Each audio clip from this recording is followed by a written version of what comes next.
मध्य प्रदेश की बुधनी और विजयपुर में भी उपचुनाव की गर्मी बढ़ गई है।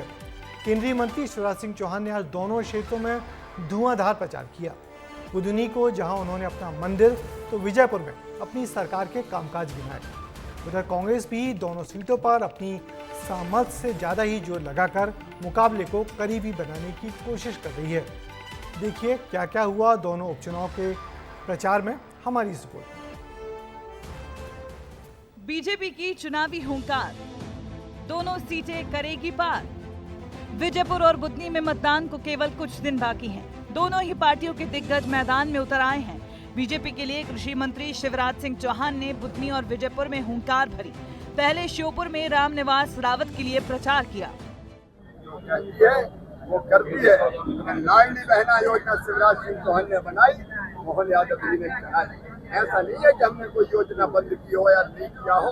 ये केवल बीजेपी है जो कहती है वो करती है, और इसलिए वो झूठे वादे करते हैं। भारतीय जनता पार्टी के वादे गारंटी है, और गारंटी को पूरा करने की गारंटी नरेंद्र मोदी। शिवराज सिंह चौहान के साथ साथ प्रदेश अध्यक्ष वीडी शर्मा ने भी कांग्रेस को घेरने में कोई कसर नहीं छोड़ी और तीखी बयानबाजी के बीच प्रचंड बहुमत का दावा भी किया। हालांकि कांग्रेस का कहना है कि विजयपुर में जनता दल बदलू नेता को नकारने वाली है। जनता इन्हें बता रही है कि तुमने क्या किया, सिवाय धोखे के, सिवाय छल कपट के, सिवाय नकारात्मक राजनीति के। इसलिए केवल जाति, केवल डिवाइड एंड रूल, इसी पर वो काम करना चाहते हैं। लेकिन जनता ने तय कर लिया कि इन्हें और ढंग से जवाब देना है। भारतीय जनता पार्टी प्रचंड बहुमत से जीतेगी। बुधनी और विजयपुर में भारतीय जनता पार्टी सरकार की पूरी ताकत लगा के शक्ति प्रदर्शन कर रही है, लेकिन असली शक्ति तो लोकतंत्र में जनता की होती है और जनता बदलाव चाहती है। जनता इन बिकाऊ लोगों से बदला लेना चाहती है। निश्चित रूप से कांग्रेस के उम्मीदवार दोनों जगह बहुत अच्छे मतों से विजयी होंगे। बीजेपी अपनी जीत को लेकर काफी कॉन्फिडेंट है। दिग्गज नेताओं संघ प्रत्याशियों ने पहले विजयपुर की कमान संभाली और उसके बाद बुधनी पहुंच गए। बुधनी से बीजेपी की ओर से रमाकांत भार्गव चुनावी मैदान में हैं। यहां सीएम डॉक्टर मोहन यादव ने खुद उनका हाथ थामा और प्रत्याशियों की जमकर तारीफ की। बुधनी वालों पे भरोसा है कि ये तो हमारे लोग सदैव भाजपा के साथ रहेंगे। एक एक सीट जीतना चाहिए, इसलिए आप विजयपुर से लौट कर आ रहा है। जोरदार अभिनंदन करो हमारे नेता के लिए। दरअसल विधानसभा, लोकसभा और अमरवाड़ा उपचुनाव में हार के बाद लगातार साख बचाने के लिए कांग्रेस दमखम के साथ चुनाव लड़ रही है। कांग्रेस बुधनी सीट से 2 दशक से जीत को तरस रही है। कांग्रेस उम्मीदवार कभी शिवराज सिंह चौहान के रहते हुए टक्कर नहीं दे पाए हैं। यही वजह है कि सीएम ने अपने संबोधन में बुधनी वासियों की केवल तारीफ ही नहीं की, बल्कि खुद भी बुधनी में रहने की इच्छा जाहिर की। ये यहाँ बुधनी वालों से तो कई बार भाई साहब मैं भी लगता है कि काश मेरा घर भी बुधनी में होता, और ऐसा मानता हूँ मैं। तो क्या आपने जनता से प्रेम पाया, और क्या यहाँ के लोग क्या भर भर के वोट देते हैं, आप बताओ। कोई वोट वाले वोट है क्या?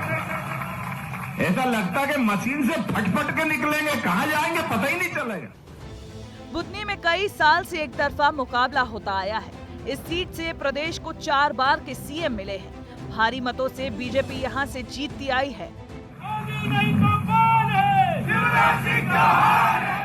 शायद यही वजह है कि यहां जनता को संबोधित करते हुए शिवराज सिंह चौहान भावुक हो गए और बुधनी को अपना मंदिर तक कह दिया। मेरे लिए ये क्षेत्र विधानसभा क्षेत्र नहीं है, मेरे लिए तो ये क्षेत्र मंदिर है, मंदिर। और बचपन जब से होश संभाला है, आज तक मैं कहते आया हूं कि ये क्षेत्र मेरा मंदिर है। इसमें रहने वाली जनता ही मेरी भगवान है, और इस जनता का पुजारी शिवराज सिंह चौहान है।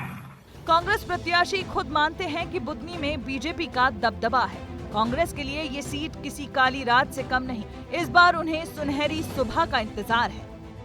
देखिए, मैं तो कांग्रेस का छोटा सा कार्यकर्ता हूं, और चुनाव में जय पराजय, जीत हार, यश अपयश, ये तो विधि के हाथ में होती है। चुनाव तो चुनाव होता है, मुकाबला होता है।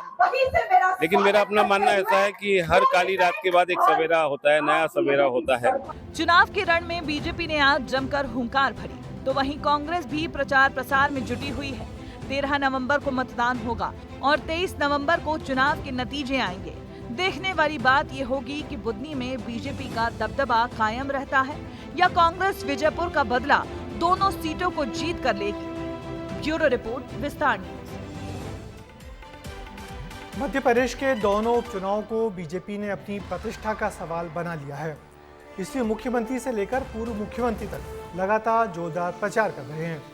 देखना है बीजेपी दोनों सीट जीतती है या फिर एक एक का स्कोर बनता है। कांग्रेस विजयपुर सीट को जीतने की आस लगा रही है।